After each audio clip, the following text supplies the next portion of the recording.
Hello everyone. आज तुम्हाला वांग्याची भाजी कशी बनवायची हे मी सांगणार आहे. आय नो तुम्हाला माहीत आहे, बट मी तुम्हाला माझी रेसिपी शेअर करणार आहे.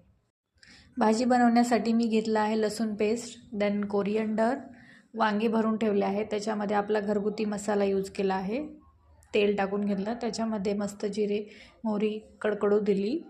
त्याच्यानंतर आपण जे भरून घेतलेले वांगे आहेत ते टाकले, त्याला व्यवस्थित परतून घेतलं.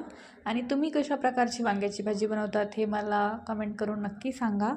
तुम्हाला आवडली का माझी रेसिपी हेही नक्की सांगा. त्यानंतर त्याला व्यवस्थित परतून घेतलं, व्यवस्थित फ्राय केलं. आणि हा माझा भाऊ मला हेल्प करत आहे भाजी बनवण्यासाठी. तो आज माझ्यावरती थोडा रुसला आहे. तुमच्या पण बहीण भावांचे भांडणं होतात का ते मला सांगा. आणि तुम्हाला भाजी कशी वाटली हेही नक्की सांगा. त्याच्यावरती मी वरून कोरिअंडर टाकली. हा फायनल लुक आहे भाजीचा.